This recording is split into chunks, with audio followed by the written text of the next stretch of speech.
यीशु मसीह के मरने के बाद आज तक इस दुनिया पर सिर्फ दया आई हुई है प्रभु की, क्रोध नहीं। भजनकार कहता है, जब तू क्रोध करे तो तेरा सामना कौन कर सकता है। आप जानते हो, आप बहुत जल्द, आप और मैं और जितने लोग तैयार हैं, जितने भी लोग प्रिपेयर हैं, आप में से हर व्यक्ति बहुत जल्द एक आवाज को सुनेगा। हम बाइबल बताती है उठा लिए जाएंगे और उठाए जाने के बाद हम प्रभु से बादलों पर मिलेंगे और वो हमें अपने उन घरों में ले जाएगा जो उसने हमारे लिए तैयार किए हैं। और जैसे नूह की जो दरवाजा था खुदा ने बंद किया और उसके बाद लोग डूब के मरना स्टार्ट हुए थे, वैसे ही हमारे उठाए जाने के बाद इस संसार पर परमेश्वर का क्रोध प्रकट होगा। और याद रखिए, उस क्रोध के अंदर ऐसी बातें हैं जो आज तक पृथ्वी पे नहीं हुई।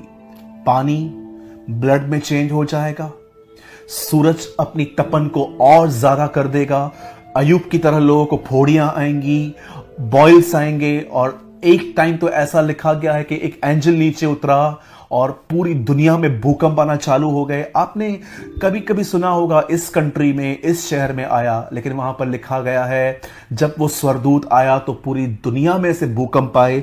आप रेवलेशन में पढ़ के देखिए मेरे भाइयों, मेरी बहनों, कोविड-19 परमेश्वर का क्रोध नहीं है, वो सिर्फ एक पिक्चर है। खुदा ये दिखाना चाह रहा था, पैंडेमिक फेस नहीं कर पा रहे हो, मेरा गुस्सा कैसे फेस करोगे। आप जानते हो परमेश्वर का क्रोध होता क्या है।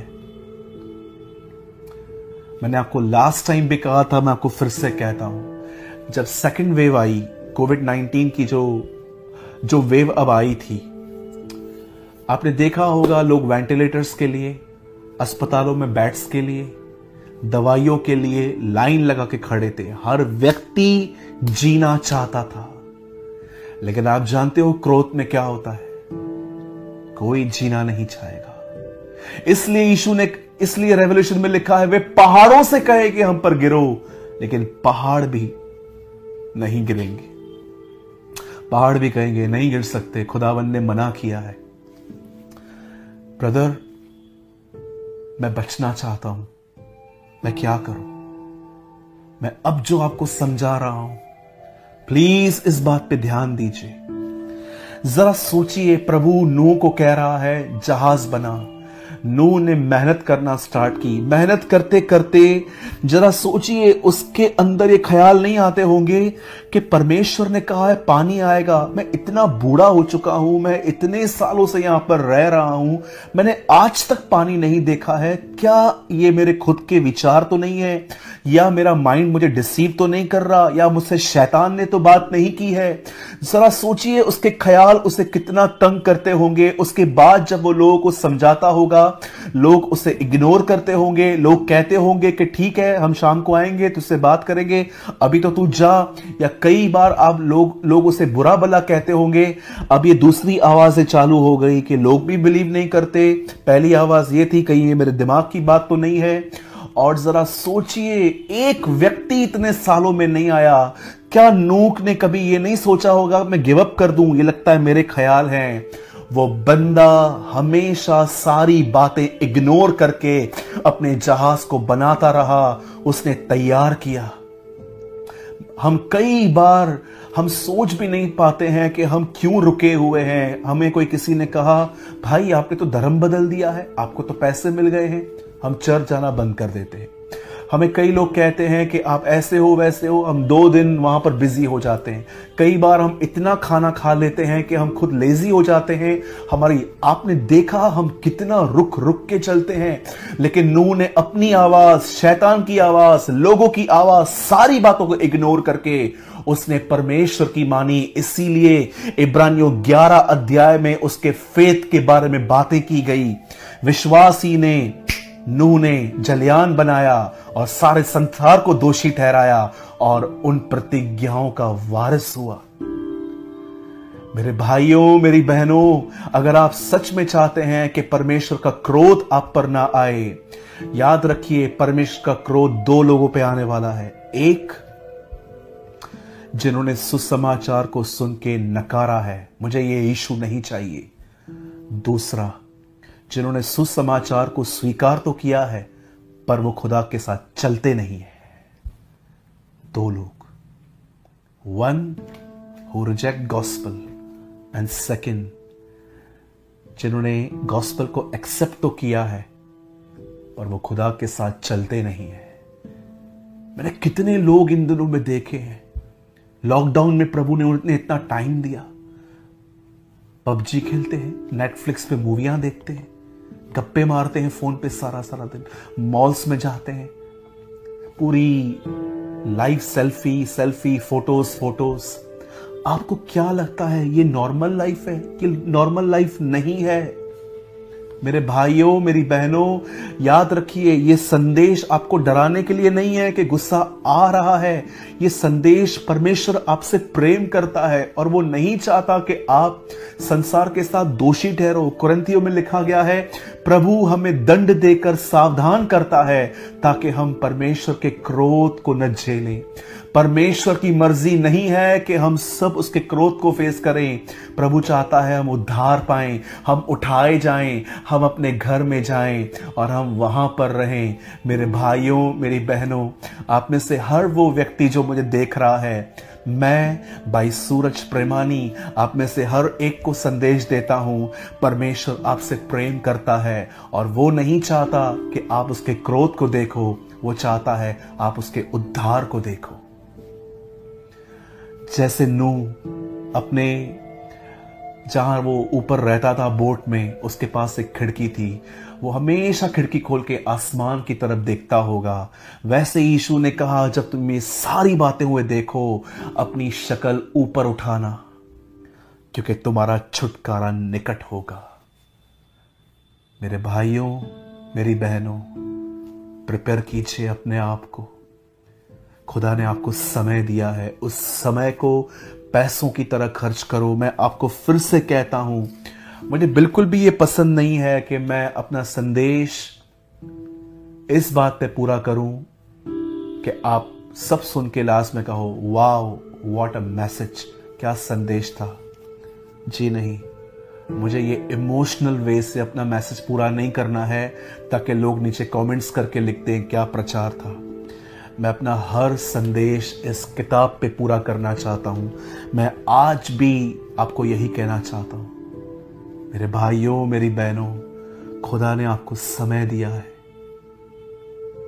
मैं आपको कहना चाहता हूं, वचन को अध्ययन करें, अपने जीवन को जांचें आप कहां हैं, और खुदा अगर आपको आपकी कोई गलती दिखा रहा है तो उससे माफी मांगिए, ऑनेस्ट बनिए, ईमानदार बनिए।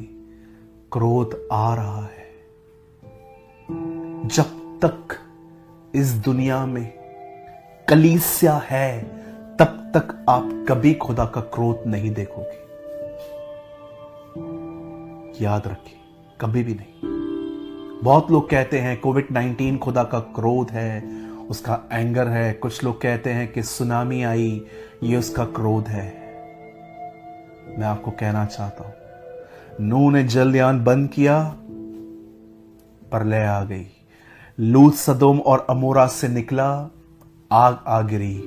जब तक कलीसिया इस दुनिया में है, ये परमेश्वर कभी भी हम पर क्रोध नहीं करेगा। जिस दिन कलीसिया चली गई, जिस दिन पवित्र आत्मा उठा लिया गया, जिस दिन अनुग्रह उठा लिया गया, आप सोचिए, मध्यस्थ बैठा हुआ है इन दिनों में, दुआ कर रहा है, पिता इन्हें माफ कर। जिस दिन वो हमें लेने के लिए आ गया, मध्यस्थ वहां से निकल जाएगा, उठ जाएगा, और खुदावन अपना क्रोध इस पृथ्वी पे जाहिर करेंगे। हमेशा याद रखिए, कई बार बाइबल के अंदर यह समझाया गया है कि प्रभु न्याय करने के लिए नीचे उतरा। सदोम और अमोरा को उसने देखा, बाबेल की टावर को उसने आके देखा। आप कई बार पढ़ेंगे कि मूसा जिस पहाड़ पे जाता था, जब प्रभु वहां पर आता था इज़राइल के लोगों के लिए न्याय करने, वो वहां पर अंधकार आता था। लेकिन आप जानते हैं, प्रभु यीशु मसीह जब हमें लेने आएगा तो वो अर्थ पे नहीं आएगा, वो बादलों पे आएगा, क्योंकि वो न्याय के लिए अभी नहीं आ रहा, वो उठाने के लिए आ रहा है। लेकिन सेकंड कमिंग 7 साल के बाद जब वो दोबारा आएगा, तब वो अपना पैर जमीन पे रखेगा। ही कम फॉर जजमेंट। मैं संदेश को यहीं खत्म कर रहा हूं। मैं आपको फिर से कहना चाहता हूं, कोविड-19, सुनामी, भूकंप, वर्ल्ड वॉर्स, ये प्रभु का गुस्सा नहीं है। ये सालों से होता आया है।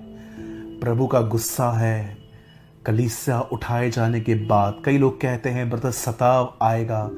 भाई, जब से यीशु मसीह आके उठा लिए गए हैं, तब से ही सताव चालू है। ओल्ड टेस्टामेंट में सताव था। नबूकदनेस्सर, शद्रक, मेशक, अबेदनगो को आग में डाल रहा था। सताव कभी चिन्ह नहीं हो सकता प्रभु के आने का, कभी भी नहीं, क्योंकि वो सब पहले से ही चलता आया है। जिस दिन कलीसिया उठा ली गई, परमेश्वर सारी विपत्तियां जो रेवलेशन में लिखी हैं वो मनुष्यों पे करेगा, और लोग इतने परेशान हो जाएंगे कि वो अपनी मौत को मांगेंगे। इसे कहते हैं परमेश्वर का क्रोध।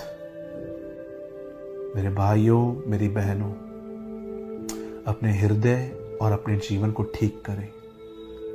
देर नहीं हुई है। प्रभु आज भी आपके साथ है। वो आपसे प्रेम करता है। Thank you Lord. Let's pray. जमीन और आसमान को बनाने वाले परमेश्वर, मैं आपके सामने अपने हाथों को फैलाकर आपसे मांगता हूं, खुदा, मैं आपके क्रोध को नहीं देखना चाहता। मैं आपकी नजात, आपके सल्वेशन, आपके उद्धार को देखना चाहता हूं। जैसे उस शिमोन बूढ़े ने छोटा यीशु, जब वो 8 दिन का ही था, उसको अपने हाथ में उठा के कहा, मैंने आज तेरे उद्धार को देखा है, वैसे ही मैं भी उस उद्धार, उस छुटकारे, उस रिडेम्पशन को देखना चाहता हूं। मुझे तैयार कर। मेरे अंदर जो गुनाह और गलतियां हैं, मेरे भाई बहनों के अंदर जो गुनाह और गलतियां हैं, उन पे हमें रोशनी दे और हमें मन फिराने की ताकत दे। हर एक को ब्लेस कर खुदावन, हर एक पर रहम कर। हम सारी महिमा आदर आपको देते हुए हम इस विनती को यीशु के नाम में मांगते हैं। आमीन एंड आमीन।